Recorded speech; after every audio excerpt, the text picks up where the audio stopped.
Assalamualaikum warahmatullahi wabarakatuh. Perkenalkan, nama saya Vina Nuratika dengan NIM C1F018004 dari Prodi Ekonomi Islam.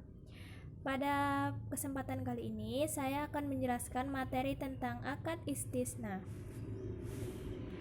Di sini saya akan menjelaskan beberapa tentang akad istisna. Yang pertama yang akan kita bahas adalah pengertian akad istisna, kedua jenis akad istisna, ketiga dasar syariah, dan yang keempat perlakuan akuntansi.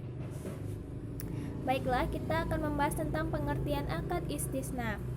Secara istilah, akad istisna adalah akad jual beli dalam bentuk pemesanan, pembuatan barang tertentu dengan kriteria dan persyaratan tertentu yang disepakati antara pemesan dan penjual. Dalam fatwa DSN MUI dijelaskan bahwa jual beli dalam bentuk pemesanan, pembuatan barang tertentu dengan kriteria dan persyaratan tertentu yang disepakati antara pemesan dan penjual.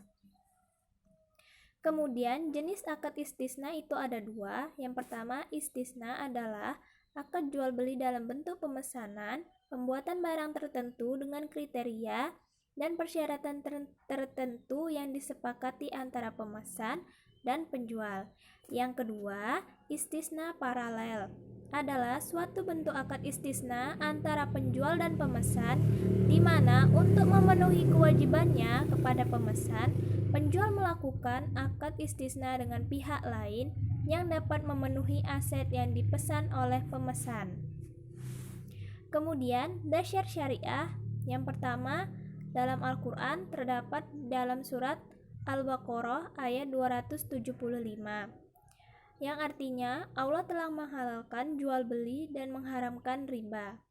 Kemudian dalam hadis dari Anas radhiyallahu anhu bahwa Nabi Shallallahu alaihi wasallam hendak menuliskan surat kepada raja non-Arab, lalu dikabarkan kepada beliau bahwa raja-raja non-Arab tidak sudi menerima surat yang tidak distempel. Maka beliau pun memesan agar ia membuatkan cincin stempel dari bahan perak.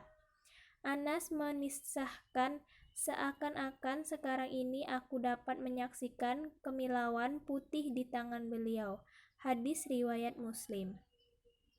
Kemudian ijma. Sebagai ulama menyatakan bahwa pada dasarnya umat Islam secara de facto telah bersepakat merajut konsensus bahwa akad istisna adalah akad yang dibenarkan dan telah dijalankan sejak dahulu kala tanpa ada seorang sahabat atau ulama pun yang mengingkarinya. Dengan demikian tidak ada alasan untuk melarangnya. Kemudian perlakuan akuntansi PSAK 104 mengatur pengakuan, pengukuran, penyajian dan pengungkapan transaksi istisna. Pernyataan ini diterapkan untuk lembaga keuangan syariah dan koperasi syariah yang melakukan transaksi istisna, baik sebagai penjual maupun pembeli.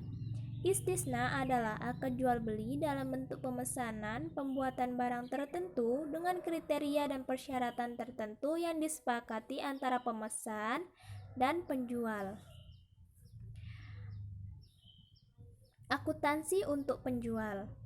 Pendapatan istisna diakui dengan menggunakan metode presentasi penyelesaian atau metode akad selesai. Akad akan selesai jika proses pembuatan barang pemesanan selesai dan diserahkan kepada pembeli. Kemudian, akuntansi untuk pembeli. Pembeli mengakui aset istisna dalam menyelesaikan sebesar jumlah termin yang ditagih oleh penjual sekaligus mengakui utang istisna kepada penjual. Beban istisna, tangguhan diamortisasi secara proporsional sesuai dengan porsi pelunasan utang istisna. Demikianlah presentasi yang dapat saya sampaikan untuk materi akad istisna ini. Apabila ada kekurangan, saya mohon maaf. Saya akhiri dengan wabillahi taufiq wal hidayah. Wassalamualaikum warahmatullahi wabarakatuh.